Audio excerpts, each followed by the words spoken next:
Okay, good evening, everyone. Welcome to this Corporate Connect session.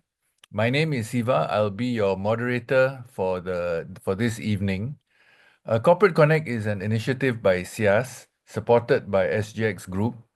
So welcome to everyone who is attending, especially the audience from Mumu Live as well.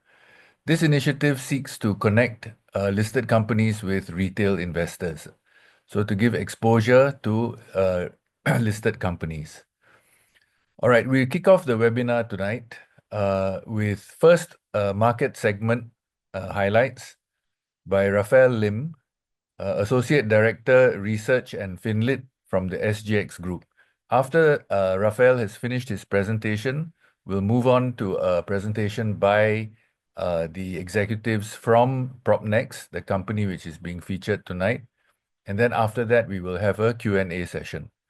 So over to you, Raphael, first.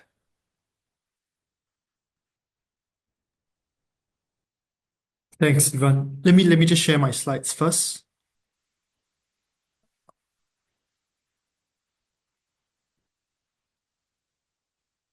Okay, is everybody able to see the screen?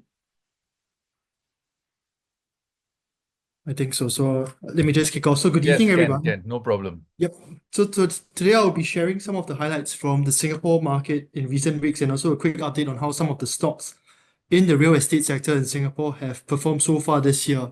But before we dive into the session proper, I just want to share a quick disclaimer. The sharing today is for information purpose only and should not be taken as investment advice. It is not an offer or solicitation to buy, sell, nor financial advice. And also to take note that past performance is also not indicative of future performance. So please take note of that. So with that, I think we can begin. So, in terms of how the market has performed so far this year, looking at the STI performance, it's clear that the index has been on quite a strong run so far, which has seen it surge to fresh all-time highs. We have seen the index pass the 3,900 threshold, passing the all-time high that was previously set back in 2007. And last month it traded as high as 3,951. Currently, it's around 3,900 levels. So the STI has also outperformed ASEAN indices in 2024. And banks certainly were a contributor for some of the performance given their heavy weightage on the STI. But they are not the only counters that have done well in the past year or so. I think when we look at some of the recent index outperformance this year, we also see some stocks that have performed really well. So among the top three performing STI constituents, ST Engineering is up more than 35% in just the first 2.5 months of this year, being the top index performer. Now, this came on the back of stronger revenue performance. Revenue was up 11.6% in FY24. Net profit was also up by nearly 20% last year. So just today, the company also announced that it's adopting a new dividend policy. It said it's going to target further growth in revenue, operating cash flow, and net profit with an objective to improve total shareholder return. And it said that it would pay out about a third of its year-on-year increase in net profit as incremental dividends. So this kicks in from FY26. So apart from ST Engineering, some of the other outperformers in the market this year so far are UOL and Sembcorp Industries. But apart from those, we're also starting to see some of the REITs rally.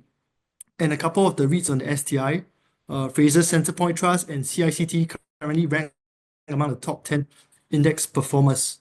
So moving on next, I just want to touch a bit on how the REIT sector has been doing. We have seen that S-REITs have been rallying strongly in mid-March, and some of the investor interest is starting to come back into REITs.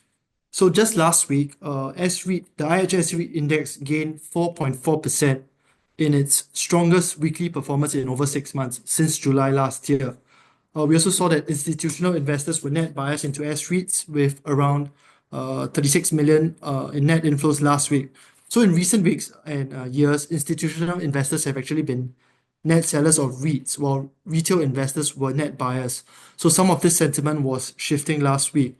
And notably, I think we saw that CICT and FCT were some of the counters that recorded most of the net insti inflows last week. So what are some of the possible triggers for why REITs are starting to rally?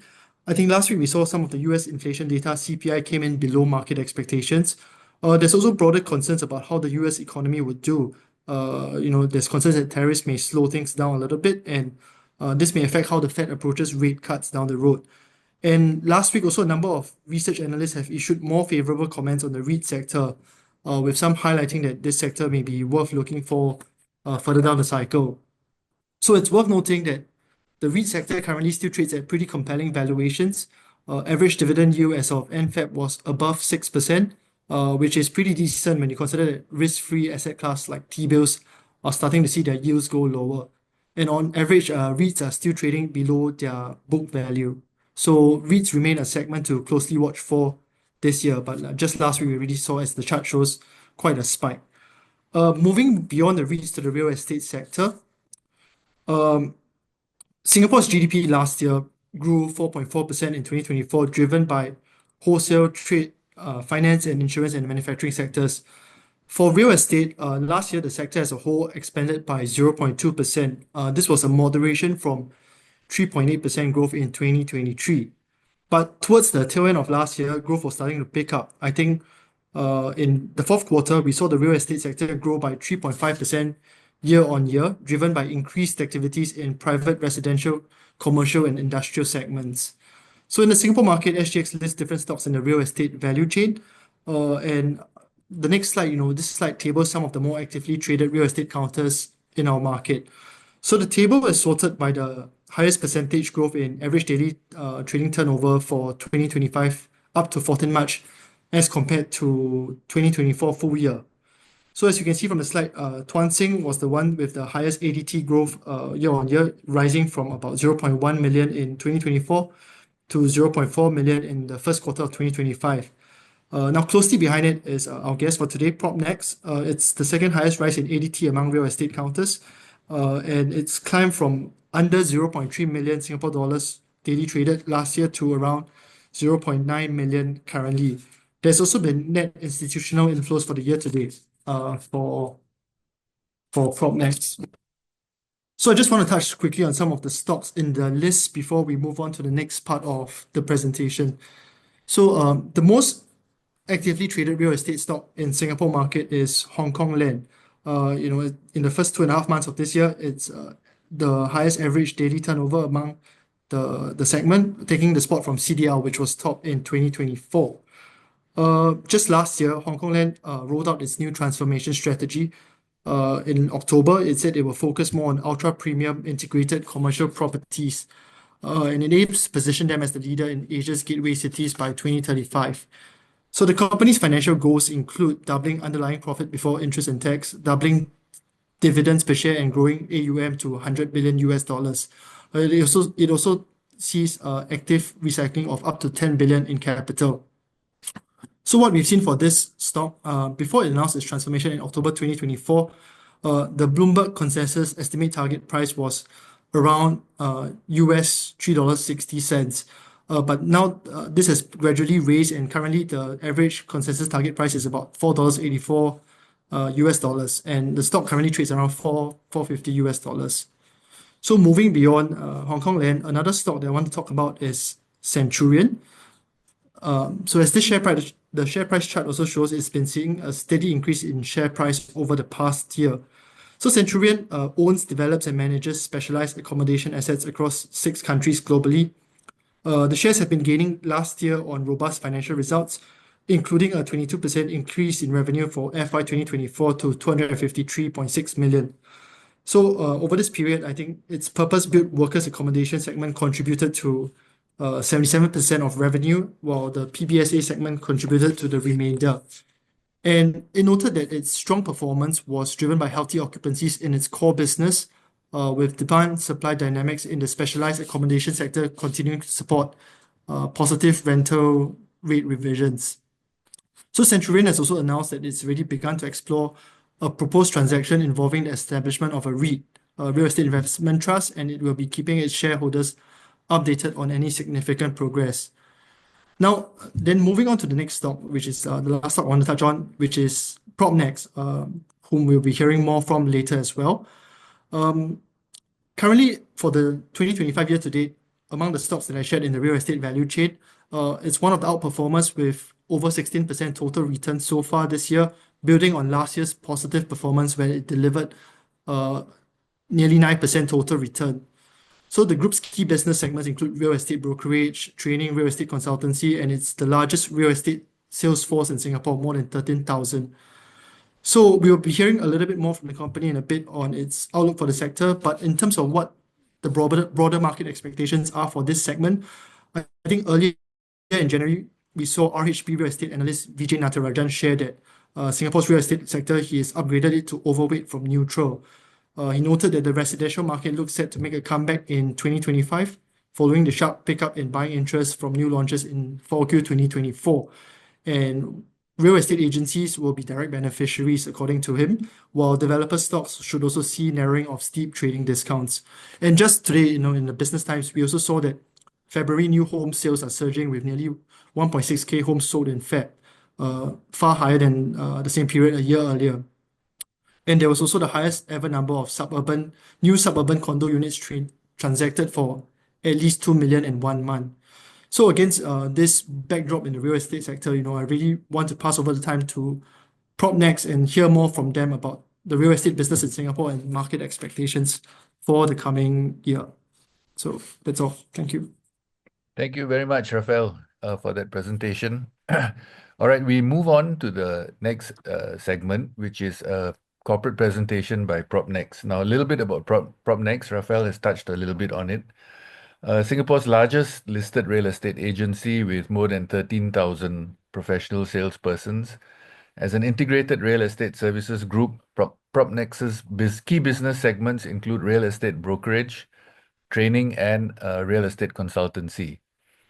PropNex has an established presence in Singapore's residential market, even as it continues to expand its suite of real estate services in Singapore and grow operations regionally. It now has an established presence in Indonesia, Malaysia, Vietnam, Cambodia, and Australia, with a network of over 15,000 salespersons, including those in Singapore. With a strong commitment to service excellence and quality, PropNex is the proud recipient of numerous accolades and is the recognized leader in real estate agency services. So, without much further ado, I'll turn over the presentation to Mr. Ismail Ghaffur, Executive Chairman and CEO of PropNex, and Ms. Li Huang, the CFO of PropNex. Thank you so much, Siva, and as well as Rafael, for your earlier presentation. I hope we can hear clearly. If any time when I do a presentation, if there's a drop in the quality of the audio, please put a text so that we can just adjust ourselves. And I'm going to go a little bit fast simply because I'm mindful of the time. And more importantly, I am more wanting to have time for question and answers. Nevertheless, if I just touch on briefly, these are already filed in the SGX, you may be very familiar. Just like to highlight, in year 2024, the revenue had a dip in comparison to 2023, mainly attributed on the right-hand side and the right on top. The project marketing was the main reason where the revenue almost about 60 over million was lesser than the year 2023. And this is mainly, I will elaborate a bit much later, even though the volume of transaction was strong towards the tail end of last year. As part of our revenue recognition, it is going to flow through 2025. I will explain a little bit more in detail. As far as balance sheets, cash and cash equivalents, we are in a healthy position, well above the 100 million mark in even 2023 and 2024, and net asset value per share have been maintained above 16 over cents at 16.68 cents in year 2024 as well. As far as cash flow is concerned, slightly deep in compared to 2023, mainly attributed to the higher dividends paid out to shareholders that translated to almost 42.5 million of dividend paid out in the year. Yeah. Let's move on to dividend history. If you look at it from this slide, I know 2024, one of our best payout in terms of the dividend. And broadly speaking, as part of our celebration of our 25th anniversary, the board decided to consider a payout, and which will be clear at the AGM, coming AGM. and an additional 2.5 cents as special dividend. That's combined with the earlier 2.25 interim plus a full dividend of 3 cents. It works out to 7.75 cents, which is a payout ratio of 8.2 based on the share price as at 31st December.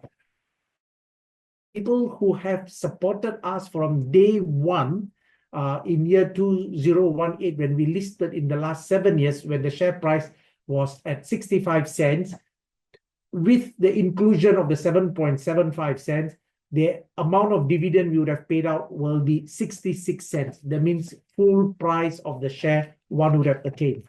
Yeah. Very briefly on business review, I think one of the main thing about PropNex here and one of the differentiator as a business model, we are an asset-light cash generator. Basically, we don't need any huge capital investment in terms of production and so on. It is more of soft skills and salespeople who are not salaried on a commission base. But one of the good things, I'll again, in a couple of slides down, will highlight our diversified revenue, and we have the largest sales force and still growing with employing technology and training in the forefront. Looking at the next slide, I just want to let you just give a little bit of a glimpse. Basically, in our positions, cash generator, as of 2024, we are debt-free, strong cash generations overall as what it shows. The next slide. This is where I want to show a diversified revenue segment. If you look at it, both 2023 and 2024, despite it could be a cooling measures, or market sentiment corrections, or interest rates, but our business, if you look at it on 2024, the bigger pie, public housing contribute about 20%.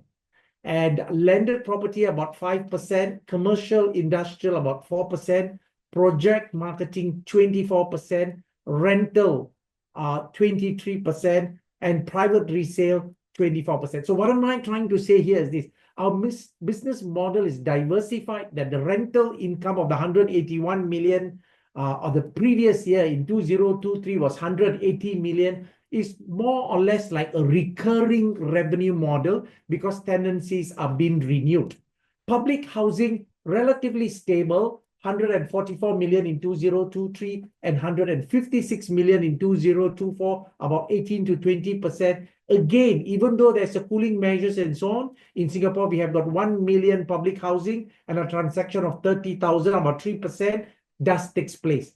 So that's why we have got a diversified revenue streams from private resale, new launches, landed, and commercial. That helps us to mitigate any of, even if there's a cooling measures down the road. In terms of sales force, what I would like to highlight here is this. In fact, it has been a very clear widening gap. Just about 5 years ago, after COVID, we had about 8,324 salespeople. As to the next closest JMA was about 7,000. The difference was barely about 1,300 plus.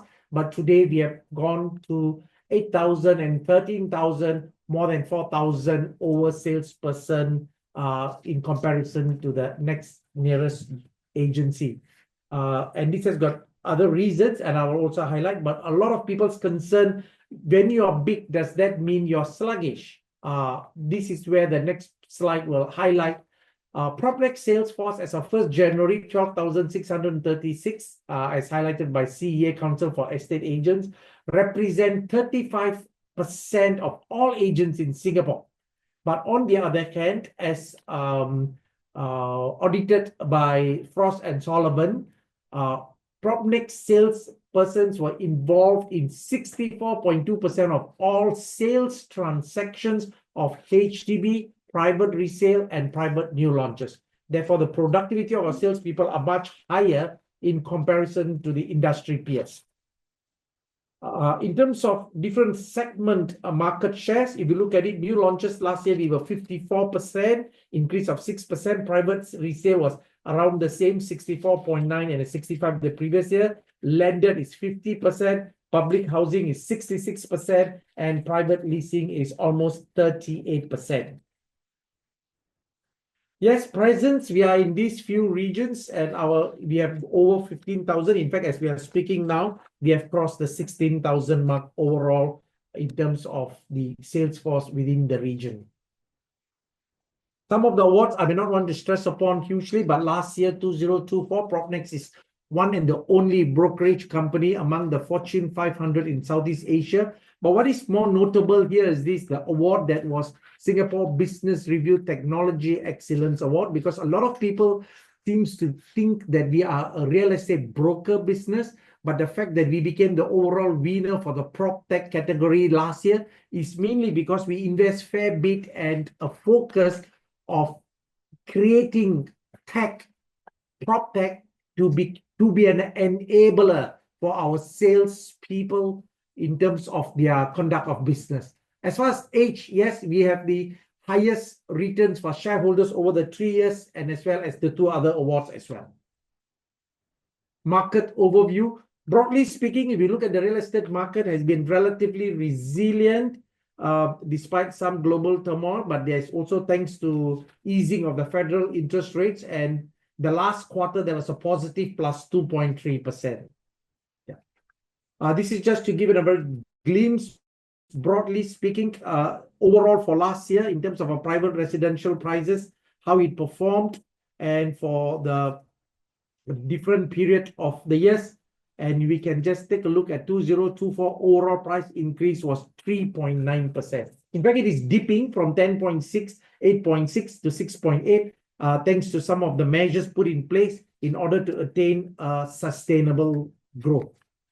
This is again a broad thing. Even though we say 3.9%, different segment plays out differently.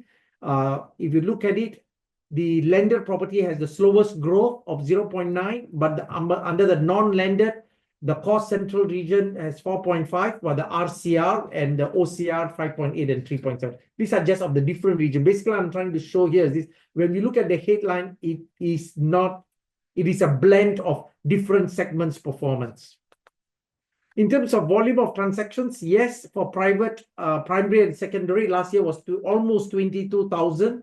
It is almost an increase in terms of a volume in comparison to 2023 by 3,000. Yep. But then the question again is this: how come the transaction seems to be higher and yet the revenue dip? This is what I was trying to highlight here. Is this based on our revenue recognition, some will flow into this year 2025. This is the private resale that has done fairly well also last year, from 11,003 to 14,000, and as well as the private new home sales. Exactly, if you look at it, the last 4 bars in the lighter blues, the first quarter was 1,164, second quarter 725, third quarter 1,160. We combine all the 3 quarters of the first 9 months, and then we compare it with just the quarter 4. The quarter 4 would have exceeded the first 9-month performance, but the quarter 4, the transactions will be revenue recognized this year. In terms of unsold new home inventory, we can look at it. Generally, it's quite stable, I must say, in the last 2 years. Especially, it has increased from the 2023 from 16,009 to 19 to 20,000 scoring, because there are more GLS, government land sales, being awarded, which means it is in a good position for PropNex to continue to help in the sales of this project. This is just to highlight to say, generally speaking, today we are talking about there is a definite price gap between the different regions. CCR refers to the core central region, and RCR refers to the rest of the core central region, and OCR. So basically what we are trying to say here is this: in comparison to the resale and new home within a specific sector, the price difference. Let's say if you take the OCR outside the core central, the mass market, the new launches prices versus the resale prices, the price difference is about 40%. This is public housing, and generally has rebound. I must say, year 2023, the price increase was 4.9%, but last year was almost coming to a double digit of 9.7%, because the market has been resilient. And overall, if you look at it, public housing over the last 5 years has increased by 50%. This is what is helping a lot more people in their upgrading journey, because the public housing has appreciated by 50% over the last 5 years. This facilitates a lot of people who want to right size or upgrade to a next property. Volume of transaction has been positive. 2023 was 26,735. 2024 is 29,000, close to, and it has been strong demand. Looking at $1 million property prices, yes, last year was a record 1,035 properties HDB transacted, well above 1 million. It is more than double compared to, and this is a trend that will continue to happen because public housing prices has also gone up fairly over the last 5 years. What will support the property demand in 2025? I think the low interest rates has been lower. The federal interest rates dropped in the last quarter of last year. Singapore's job market is relatively stable. Our population has increased over the years, and economic recovery, all these things has poised towards a very positive growth. Looking at the overall home sales, and generally what we are trying to show here is this: as long as the SORA rates are on a lower tier, the volume of transactions seems to be relatively on a positive upward tick. And just to give a glimpse, if you want to look at it, 2 years ago in January 2023, the banks were giving a fixed interest rates, all our top 3 banks, well above 4.2 to 4.5. Today, almost most of the bank you can secure at 2.5 to 2.55. This is something is creating greater confidence for people to enter the market. Look at the population chart. Now, as of 2024, we have crossed the 6 million, and we just go back right at the start of it. In year 2000 was only 4 million. 10 years down the road, in 2010, it became 5 million. And because of COVID, there was a little bit of a restraint. And in 2024, we have crossed the 6 million. Yep. So generally, the demand for properties, either be leasing, rental, sales, right sizing, or upgrade, come from a demand driver being the growing populations as well. Forecast, we are still positive, even though we are relatively conservative. But looking at overall the demand, I would say we forecast the private residential property to still go up by 3 to 4% for this year. As I said, we are a little bit conservative, and public housing is 5 to 7%. Both we have taken a slightly more realistic view, a bit of optimistic as well because of some uncertainty of global environment moving forward. Volume of transactions, private and new home sales, this year forecast is to do much better than last year, 6,005. We are expecting 8 to 9,000, as Ralph has highlighted. First January and February alone, almost coming to 3,000 units in just 2 months. So we think it will do well. Private resale, we are also forecasting about the same as last year, but slightly more than 14 to 15,000. Public housing, again, we are being conservative, 29 to 30,000. Almost everything poised towards a better 2025. Project lined up. Yes, there's still many more opportunities. I'm just saying that there are about 30 projects lined up for 2025. And a couple of it, the top few has already been launched. The first 7 have been launched, and that has contributed to many of the successful sales, which I will probably highlight. So in stock, we got 111 projects with 17,000 units in hand for us to still facilitate and help the developers to clear the stock. Just to give you a little bit of a glimpse, I'm just showing some of the recent projects. Hillock, developer have sold 421 as of 11 March. They still got 53 more units to sell. But just to see the lion's share that we capture, PropNex have sold 292 units for the developer as of 11th of March, 69% in comparison to all other JMAs, including the second highest being only 17%. When we look at, let's say, the Botany, yes, developer almost sold out everything, leaving behind 1 unit. Again, we sold a lion's share of 239 in comparison to 94 units. We look at Hill Haven. Yes, we have sold 64%, 190 units in comparison to 43. It has been a very strong performance. Again, we look at Pine Tree. Developer have sold 427. They still got 93 more units, but we have sold 60%, 256 units for the developer. Nawa Group, these are the things that we have not revenue recognized last year. PropNex have sold most number of units, 227 in comparison to the next highest JMA, 82 units, but will be recognized this first half. Chuan Park, we have sold 350 units in November launch. Look at Emerald, we have sold 395 units, almost 400 units we have sold also in November. Ori was just in January this year. It's 285 units we sold for Ori. Alta, we sold 175 units also in January. Next JMA was 94 units. Parktown just took place in February after Chinese New Year. This was one of a very good development that sold out, and PropNex sold 186 units. And Lentos Central, we sold 262 units out of the 450. Next highest JMA was 91.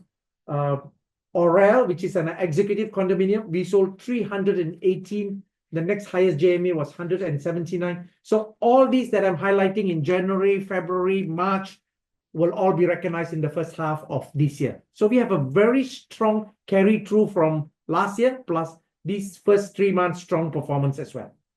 Very quickly, briefly, I'll go into corporate activities. Then if I think there were some questions, some of these answers will probably answer some of the questions that any one of you may have. Why are our agents productive? Why our market share is strong? Because just to give you a glimpse, like every year we conduct these PWS, these are all consumers attending, thousands of them at a time. And it's a 2-day program. And we give them a complete understanding of the real estate market. The upcoming one for this year is in 17 and 18 May, and we have got more than 500 people have already registered and signed up. We have got the next program here is this, like last year, we conduct a lot of consumer seminars, and each of the seminars I attended 500, 600, 700. This is last year. Just to give you a glimpse, we just had it in February after Chinese New Year, 700 consumers. These are not salespeople. They are consumers who come and attend to understand what are the market dynamics and so on. Yeah. So we also got other financial literacy program and reach out in terms of monopoly and so on for consumers. And we also have PWS agent. Agents are also trained. As I'm talking right now, 300 agents are going through a training today and tomorrow as well. And we have the advanced sales technique.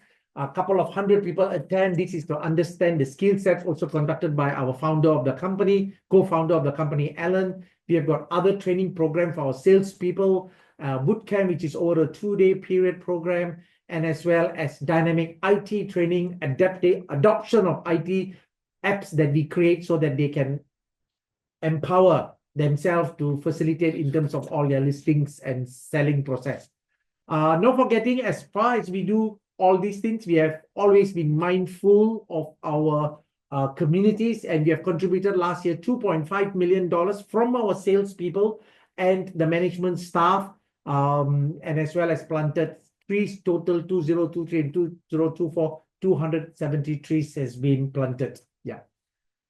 This year we started strongly with 4,000 salespeople attending in January to give them a very clear direction where they should focus, and that's where people are very clear-minded in achieving the sales targets. We started the Chinese New Year with almost another 3,000 salespeople celebrating to welcome the year. And we just, as we talked last week, Monday, 4,000 salespeople appeared at our Star Vista as we again set the direction for the next 6 months. And then we unveil our new logo as well.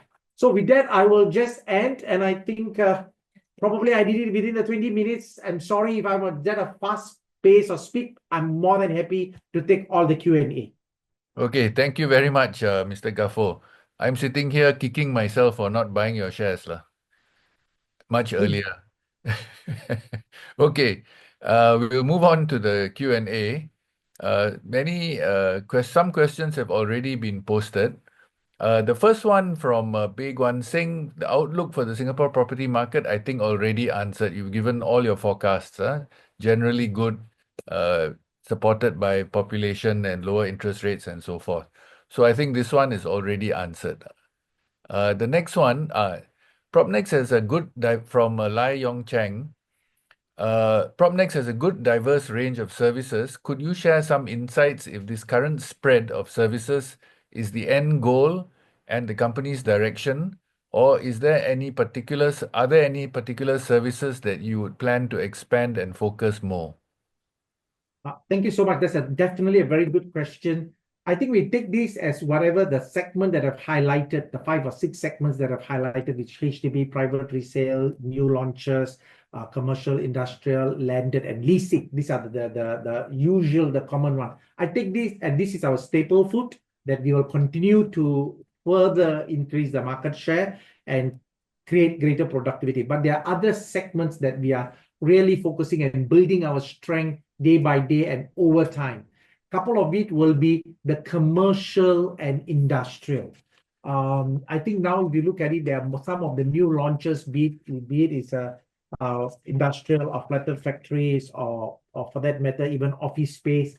In some of the recent, we have done fairly well. In fact, we again become like a market leader, taking almost the biggest market share of some of these launches. Therefore, we realize our greatest advantage is our distribution channel of about 13,000 salespeople who are connected to the investors, be it residential or even business owners. So these are the segments that we would like to focus: commercial, industrial, new launches, and as well as some on the resale segment. Coupled with, we are already relatively strong in the shop houses segment. A lot of investors coming in, because in the past, we had a lot of overseas investors coming to pick up residential, be it from China or from elsewhere. But now, because of the ABSD being high, a lot of people are turning towards commercial and shop houses, and we are also focusing on the shop houses segment. But beyond that, we also have we just appointed our head of investment sales, which we just announced on 10th of March, Mr. Dominic Lee. And we also want to provide these services. We already have our en bloc division. We also have our corporate leasing division. We also have our valuation arm. But these are not a very strong contributor to the top line yet, because they are the different stages of infancy, and yet we are focusing. So to the question here is this: while we are still making the cash cow to be more productive, we are also developing the other verticals that will continue to grow. Last but not least, our regional presence as well. The regional presence have shown some positive growth and results over the years, even though it may not be hugely significant in comparison to some of the local individual segment. But this is something that we will never ignore. We will continue to build and grow. And over the next 5 years and beyond, we hope some of these overseas will become another strong vertical within the growth sector of our overall business strategy. I hope this is a very broad to say that, because we are just not staying on our laurels to just milk the cash cow, but we are also mindful of building other newer businesses. Oh, thank you for that, Mr. Gafo. Very detailed answer. Okay, another question from Yong Chang.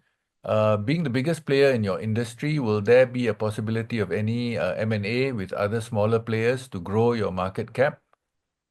Yeah, unfortunately, I think M&A is something that we are not looking at. It is simply because under the Competition Commission guidelines, once someone has got certain substantial market share, and if you want to have an M&A, you need to get prior approval, clearance, and so on, and chances of it become very public. And in this business, salespeople are not a product, and movement of salespeople might be a bit more tough. But the good news here is this: I don't think there's any form of a restriction from our existing 13,000 to grow to 14,000. And it is our game plan to increase it to 15,000 in the next 2 years or so, so that we want to have a bigger market share. And that is not a problem. So, and the advantage is, rather than going on a merger and acquisition of paying a huge amount of money, but if you look at it in the last 5 years, from 8,000, we have grown to 13,000. We are already attracting salespeople from the other companies crossing over without we having to pay a merger acquisition fee, because people want to be more productive. So we will focus on this path. Very unlikely of a merger acquisition of a similar smaller business, but we never ruled out any kind of an acquisition of complementary businesses that can value add our sales force and our business growth. Okay, thank you. You touched on regional expansion earlier on. So someone here, Grace Poon, has asked a question. could PropNex share more on its overseas operations? Is it based on a franchise arrangement? Yes. So basically, because in our case, again, a product that could just be sold in any part of the world. For real estate, every country have their own governance. Like a real estate salesperson of Singapore is licensed and he cannot go and sell a Malaysian property. A Malaysian's licensed real estate salesperson cannot come and sell a Singapore real estate property. So for every country, we will find the right partner who has the skill sets and the license, and most of the time he's already operating a business, but he want our skill sets, our value add, our tech, and our brand, and our support, and our training to grow that. And that's exactly what has happened in Malaysia and Indonesia as well. So our entry is always a franchise, but we always have the right to take a stake within the first 5 years, which is a clause that we put in our franchise agreement. If the business is good, the partners are right, and they are the right fit and they can grow, then we exercise the right to take some stake, but we always go in with a franchise model, which means we take a top line without any exposure to us.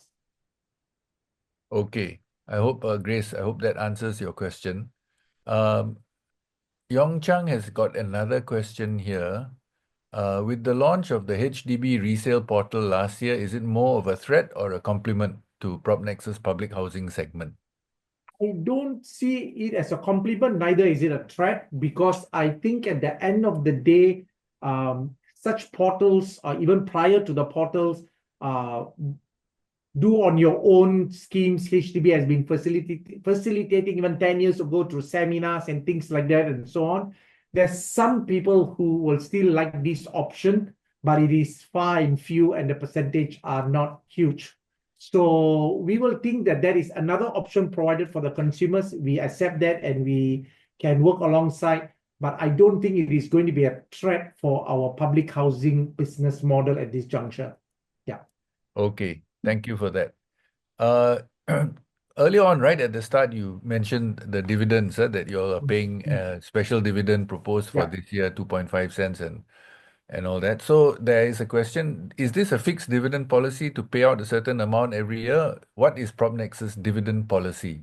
I think we Chang have has asked. announced, I think it's reported that our dividend generally is 75 to 80%. 75 to 80%. Therefore, it is public to say that we will give 75 to 80%. But if you look at the trend, we have been giving more than that.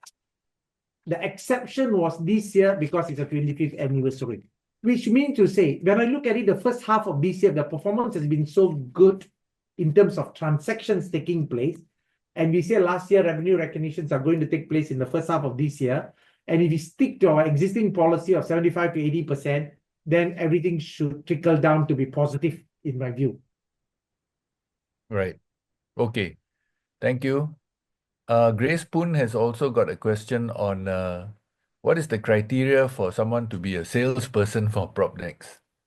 Yeah, I think the national requirement here is this: one have to pass a RES exam that is conducted by different centers. It could be neutral centers, and have to take a national exam, which is not easy, I must say. As long as they have the certificate of a real estate salesperson license, then they can join any company, be it PropNex or ERA or any of the company. As long as they come and join PropNex, then they will put through a specific program and a mentorship so that they can conduct the real estate business more effectively. Okay, thank you. I hope that answers your question, Grace. Earlier on, Mr. Gaffo, you mentioned that PropNex won an award for technology. Yeah. So how is PropNex leveraging technology to enhance its real estate services and agent productivity? Thank you so much, Siva. I mean, that's a very, very pertinent question, I must say.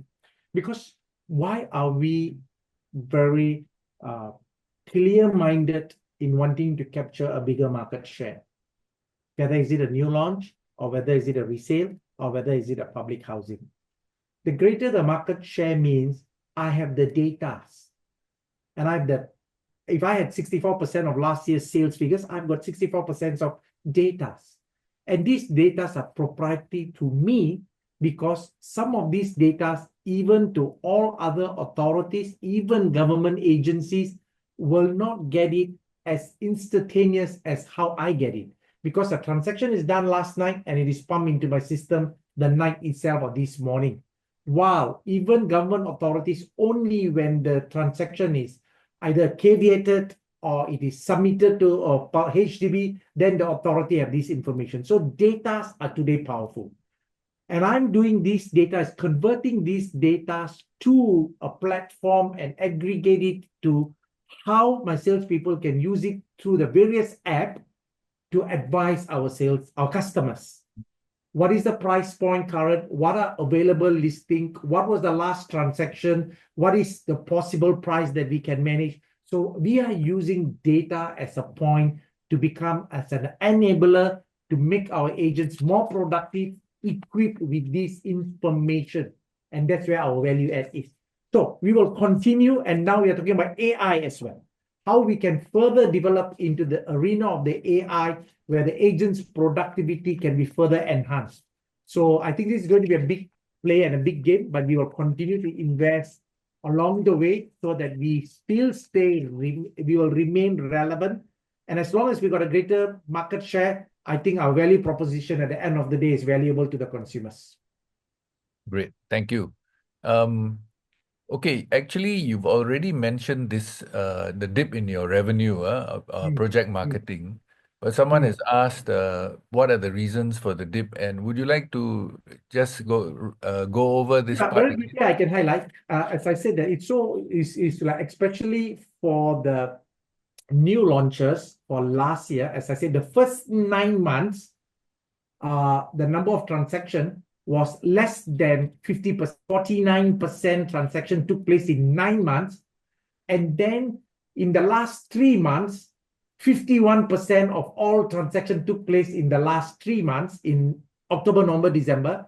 And the 51% of the new launches I cannot recognize in 2024 because the revenue recognition for new launches, unlike leasing or resale, we can only recognize it 2, 3, or 4 months after, only until after the buyer exercised the transaction. So that's why there's always a delay. So it was the disproportionate launches taking place caused the dip in. But and on the flip side, we are going to inherit at the start of this year 2025, the last quarter's 51% successful transactions. Yeah. So that'll make up for it, I guess. Yeah. Right. Okay. Grace Poon has asked the question, could PropNex elaborate on their arrangement on the take rate from agents' commission?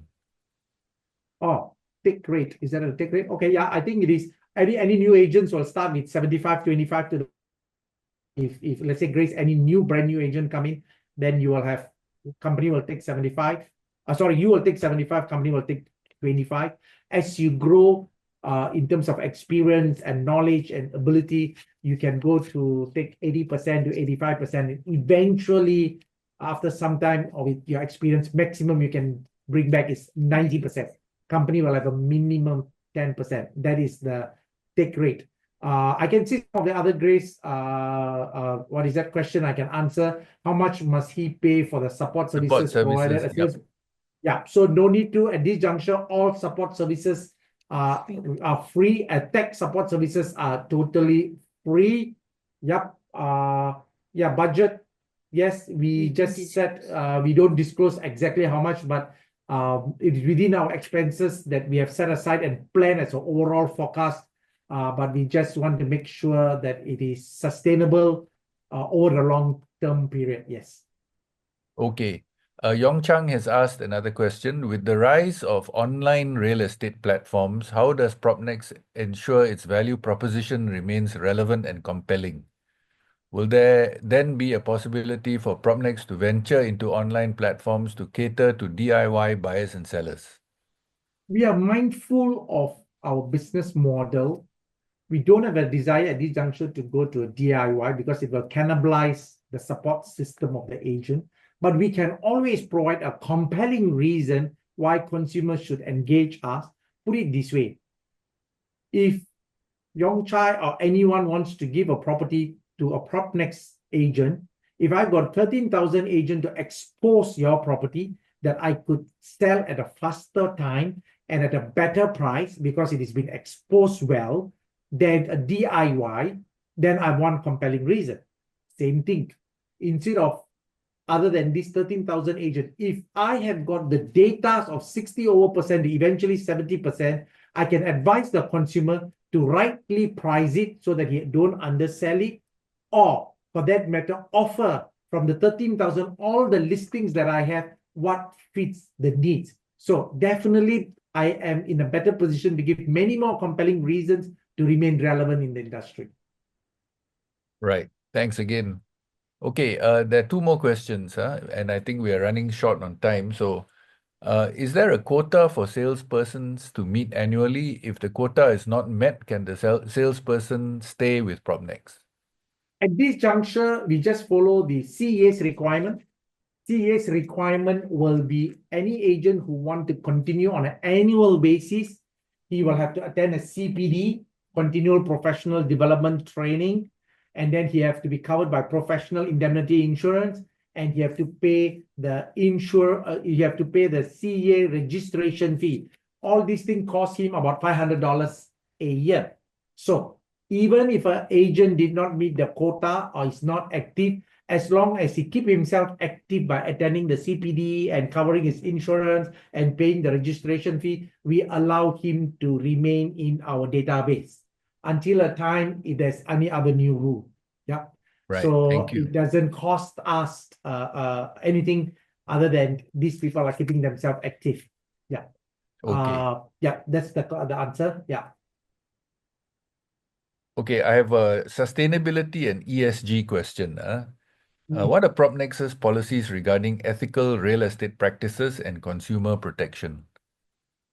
Yeah. As far as consumer protection is concerned, we have got two levels of protection. I think probably I dare not say, I dare say that not every company, I won't say we are the only company, not every company have these two-tier protection. Every of my PropNex salespeople are individually insured for the conduct and for what they deliver in terms of their professional deliverables.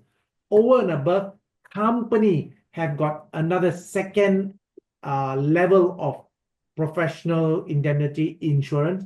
So basically, this is to protect any consumers being not suffering a loss due to professional negligence, whereby the agent coming in the first line and the company coming to the second line. These are existing practices as far as PropNex is concerned.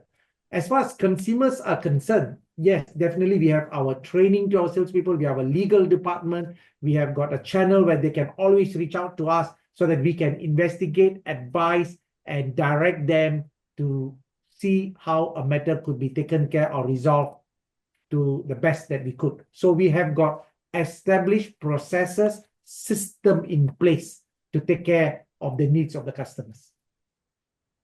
Great, thank you. There's a question about the lawsuit, but I think it's not appropriate to comment on ongoing legal affairs. So I think this is not possible. Would you like to share PropNex's future plans for the next 5 to 10 years? Kelvin Chua. Yes, I think broadly speaking, I think we have already mentioned broadly. So what we are going to focus here is this: we are going to bring in greater efficiency to the existing business model that we are strong at, while inching our way to increase our market share, and at the same time building the new segments that we talked about, the areas of the consultancy services, the commercial, the industrial, the leasing, and so on.